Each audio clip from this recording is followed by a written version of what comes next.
Assalamualaikum warahmatullahi wabarakatuh.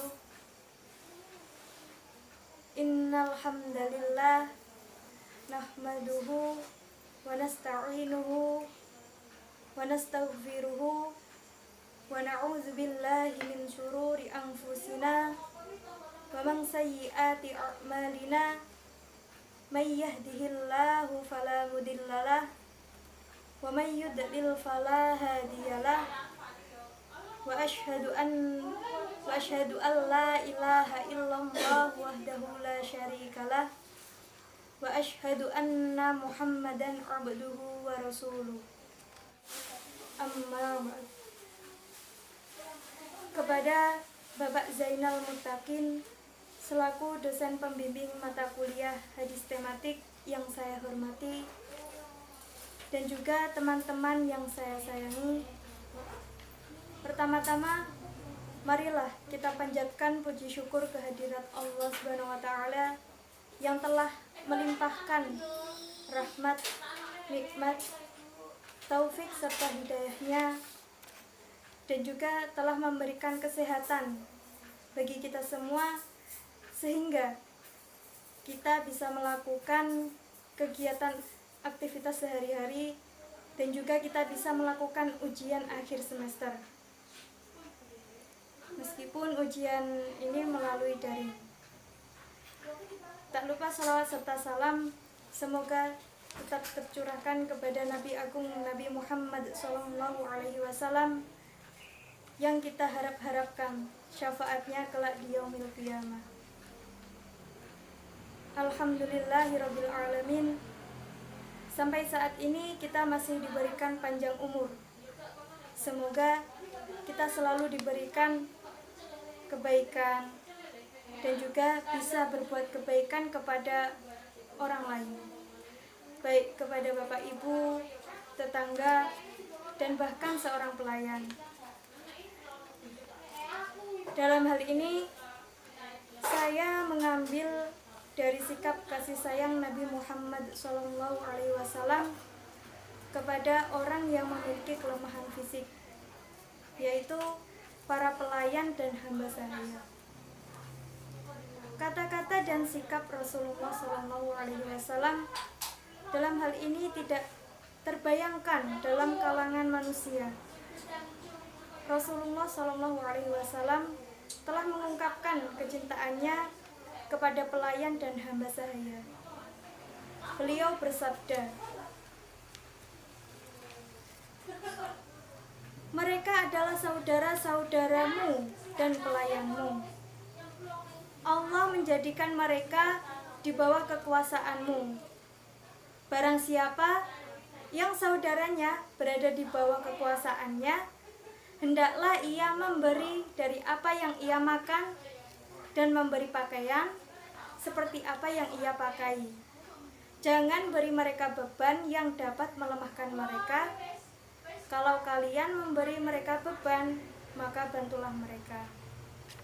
Nah, dengan kalimat ini, beliau mengangkat derajat pelayan hingga ke tingkat saudara, supaya interaksi setelahnya menjadi seperti interaksi antara saudara, baik dalam makanan, pakaian, cara berbicara, atau yang lainnya.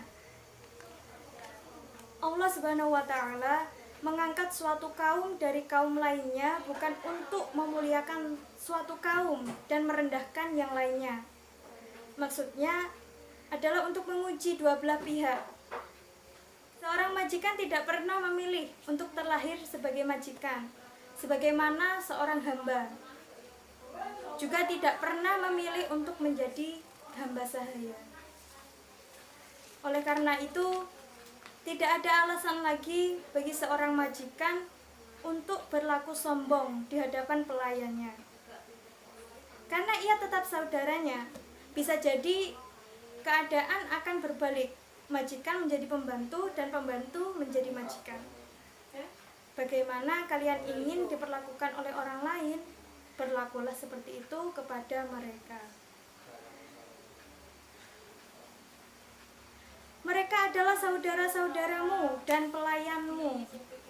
Nah,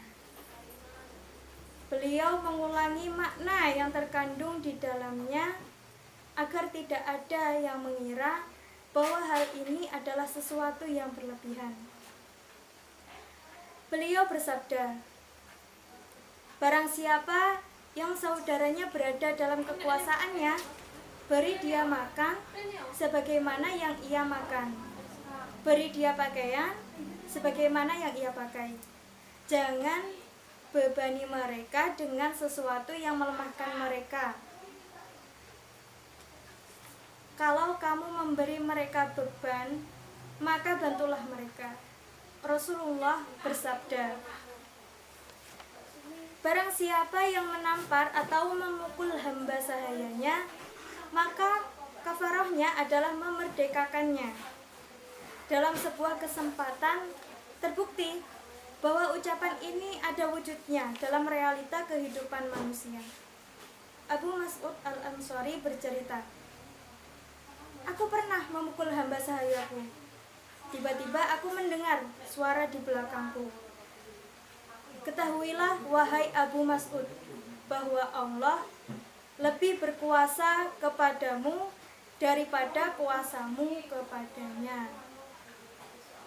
Aku menoleh dan ternyata yang bersabda adalah Rasulullah SAW.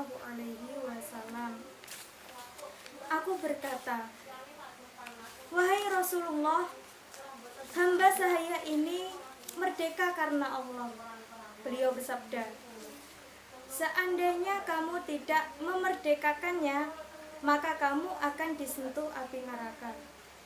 Nah, ketika itu di hati Abu Mas'ud tertancap keyakinan kalau yang ia lakukan itu adalah dosa besar dan satu-satunya cara untuk keluar dari hal ini adalah dengan memerdekakannya. Rasulullah lalu menguatkan Abu Mas'ud bahwa ini adalah satu-satunya jalan untuk menyelamatkan diri dari hukuman atas apa yang sudah dia lakukan, yaitu pelanggaran yang dilakukan tadi. Rasulullah telah mengajari mereka kasih sayang kepada pelayan pada pembicaraan dan ungkapan. Rasulullah SAW bersabda, "Jangan sekali-kali kalian berkata, 'Hambaku,' kalian semua adalah hamba Allah. Seluruh kaum perempuan kalian adalah hamba Allah. Tapi hendaknya ia mengatakan pembantuku atau pelayanku." Jadi seperti itu. Perasaan kasih sayang Rasulullah tidak ada berlaku pada waktu tertentu dalam hidupnya atau waktu-waktu khusus. Perasaan ini terus dibawa hingga akhir hayat beliau. Oleh karena itu, kita sebagai umat beliau hendaknya kita mengikuti ajaran beliau. Baiklah, saya rasa bisa dicukupkan sampai di sini. Apabila ada kesalahan, saya memohon maaf. Wassalamualaikum warahmatullahi wabarakatuh.